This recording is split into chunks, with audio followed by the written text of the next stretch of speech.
So first off, another great performance. This is a really nuanced character, very dramatically in depth. But I'm curious, why is the protagonist unnamed? Why was there never a name assigned to him?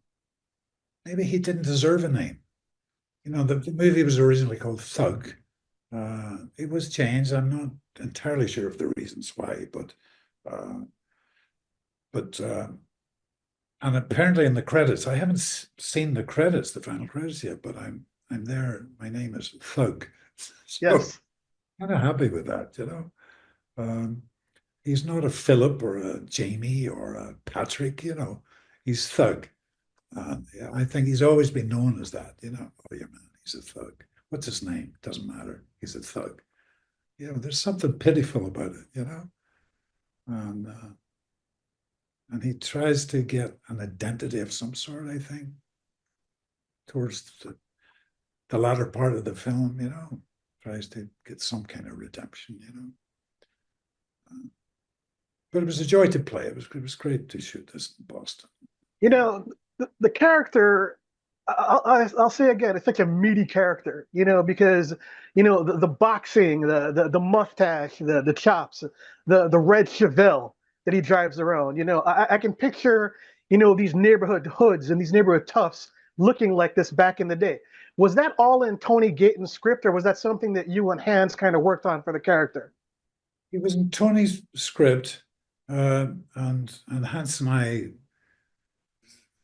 worked on, suggested a certain look, and certainly the car. I know nothing about cars, Julian. Seriously. If I'm asked in an interview what I drive, I always say it's a black one. I know nothing about it. I got my driving license at the age of 30, I think. So when I saw the car and heard it with that strange muffler not quite working, it was like a perfect match. Uh, and that may have been in Tony's script. It may have been. I honestly can't remember. But when I saw the car and got into it, it was like, yes, this is it. This is right. All right, so here's an interesting question, right? I've seen all your movies, and I've been lucky to interview you over the years several times. Yes. You do these interracial love scenes with black actresses that are kind of without bounds, like in Widows with Viola Davis, and here with Yolanda Ross. And watching this movie, I was thinking to myself, there is no other actor of your stature that does this, in Hollywood. And I found that so strange. So why do you have the courage to do this on screen, but nobody else does when it's a simply a man and a woman making love? I've never heard that before, Julian. But I, I mean, it was easy with Viola and Yolanda because they're wonderful actresses. It didn't genuinely occur to me, oh, they're colored or they're black. Genuinely not.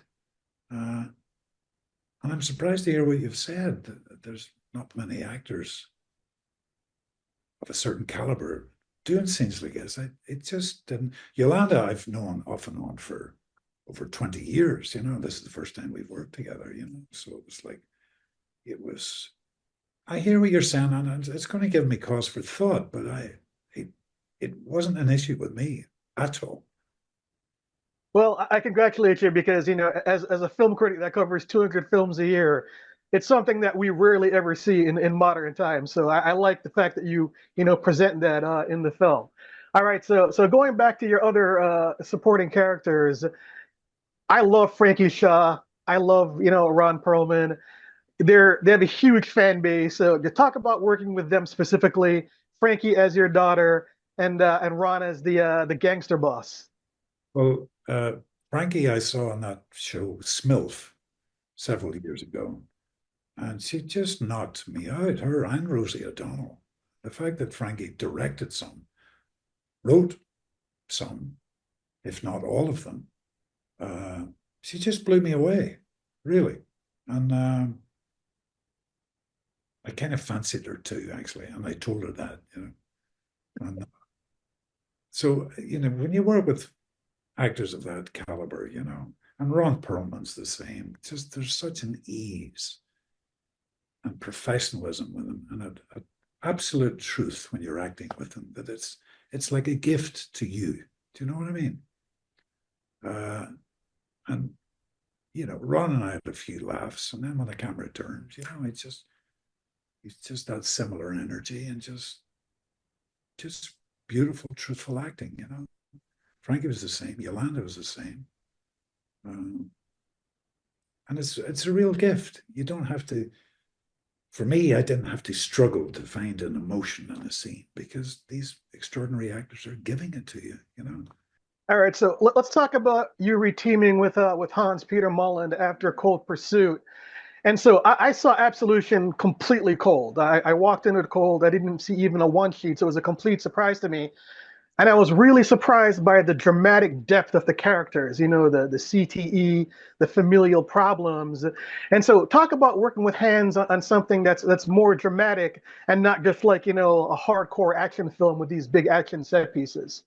Yeah. Well, the foundation stone is always the script, Julian. It's Tony Gayton's script. Very, very good. I found it very appealing from page one. Uh, Hans, yes, we did Cool Pursuit together. That was the first time. We got on extremely well. I just liked his whole demeanor, his whole way of directing. Very calm, very cool, but he knows what he wants. And yeah, I was very excited when I read this. I just thought feels a lovely fit for me at the age I'm at.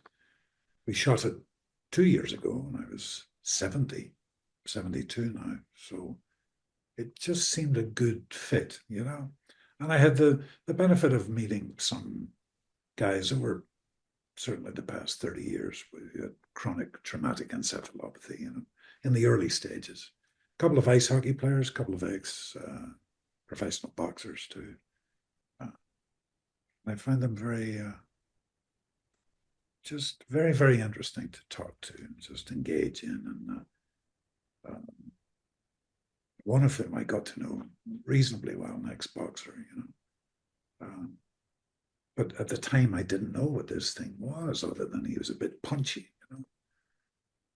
So it was lovely to be able to try and personify that. Brilliant, brilliant. Okay, so for my last question, I've got to ask you this because I just interviewed Danny Houston. I love The Naked Gun. The Naked Gun is literally one of my top five films. And when I heard that you were cast in that film, it's like perfect casting, right? So you probably can't reveal much, but what can you say about The Naked Gun for our audience? Because they're really excited to see it. Well, we've shot it in Atlanta. We finished it about 3 months ago. Akiva Schaffer, who's ex-SNL writer, very good writer, he co-wrote it, directed it, working with the fantastic Pamela Anderson. Danny, I've done this is now 4 movies with. We're pals. It was a very interesting experience. It's a genre I've never really delved into before. Julian never had the chance to.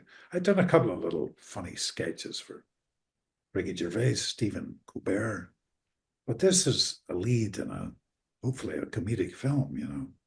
So I was pretty nervous most days going on set. Just I knew shouldn't play it for laughs. I had to be quite serious for it. Even though some of the things I say, the character says are totally ridiculous. But so it's coming out, I believe, next July or August, and we shall see. But it was a joy to do. It was great to work with Pamela and Danny again. Awesome. Thank you for your time, sir. Thanks, Julian. Thank you. Appreciate it. Good film.